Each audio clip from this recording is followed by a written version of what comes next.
What's going on, guys? Today I'm gonna do something kind of different, and I guess I'll do a car vlog, or guess whatever you guys want to call it. So bear with me, as this is my first one, and I guess I don't know if you guys like this angle, like this, like the audio setup or whatever. But the topic today I'm going to talk about is why I got the GT instead of the Coupe, referring to the Elantra GT that I'm currently driving and the Elantra Coupe, which they actually no longer make. So as of October of this year, I will have this car for 2 years, and overall I'd say, you know, I'm happy. I'm a lot happier now than I was about a year ago with this car. Yeah, it doesn't have enough power. Well, it has enough, but not a lot. It has a ton of nice features like the panoramic sunroof, navigation, auto climate control, heated seats, on and on. It's a hatchback, so you can do the man van, or Evan Shanks would say. But yeah, overall I'm pretty happy. So yeah, 2 years ago when I was looking for my first car, I had the option of choosing the Elantra Coupe or this certified Elantra GT. Now, the Coupe was a 2014 brand new leftover model, as they no longer continued to produce it in 2015. And this car was a certified 2013 model, fully loaded, whereas the other one was a base model. The reason I had the option was because the rebates and incentives and all the discounts the dealer gave us at the time on the Coupe was so big that it really came out to a wash as price-wise versus, this car versus that car. So yeah, I was fortunate enough to have the option of choosing, and I do not take that for granted, as I realize many people out there my age would have just been lucky to get a car back then. So the incentives were about the same, the price came to about the same, and we took the Coupe out for a couple of days, probably put 100 or 2 miles on it, and we were almost dead, or I was almost dead set on picking that car. I guess I just was in awe in the thought of getting a brand new car, and there were no other new cars in that price range that looked so cool and sporty as the Coupe did.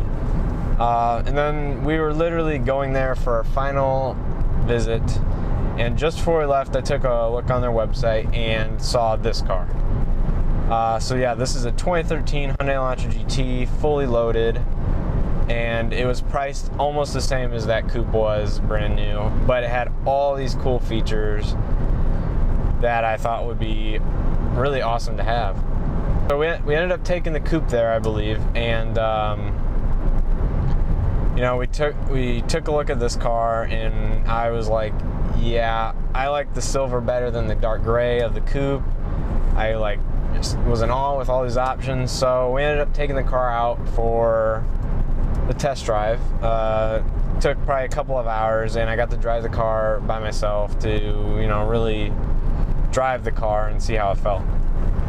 So we ended up taking it back, and I was like, yeah, this is the one. I just think with all these options and everything, I just couldn't pass it up. Now, looking back on that decision, I say, yeah, I think I ended up making the right decision, but for a while I almost thought the other way around. That Coupe was a 2014 model, which was the refreshed, which was a bizarre, because it was the only refresh they did to the Coupe in the 2 years they produced it. Which had the 2-liter engine, which all 2014 Elantras had that option. The Coupe and GT came standard within 2014, and the Sport sedan got it. But yeah, it had the larger engine, put out 25 more horsepower, and I want to say 15 or 20 more pound-feet of torque. So it was a quicker car. It in ways looked better. I still love the looks of this GT, but that was a Coupe. It looked a little sleeker. looked a little more aggressive, I guess. And you know, with all the problems I had with the GT at first, in the first year of ownership or so, I was saying, yeah, I should have went that route. Got the brand new car with a little longer warranty, and this being certified, you got the remainder of the 5-year, 10-year powertrain warranty. But that came with the, you know, brand new warranty like a new car would. So I made the decision, and I ended up getting this car, the GT, over the Coupe. We had a couple interior problems to start that we got handled in the deal, which was mainly cleaning the headliner and the sunshade for the sunroof. But other than that, we just ended up taking the car home.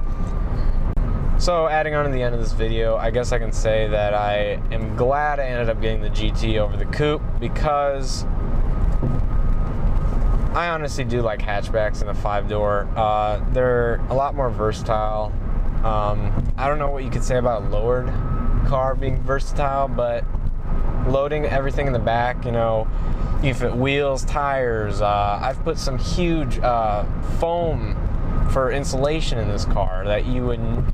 Who would even think of putting it in a coupe, you know? Like, geez.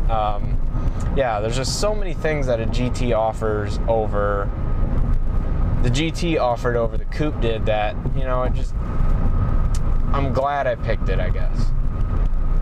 Oh, GT. So I hope you guys enjoyed this video.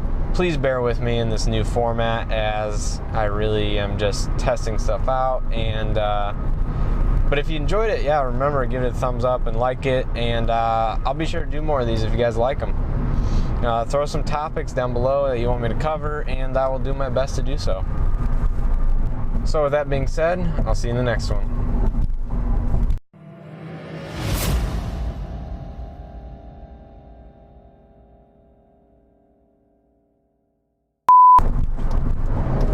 Power!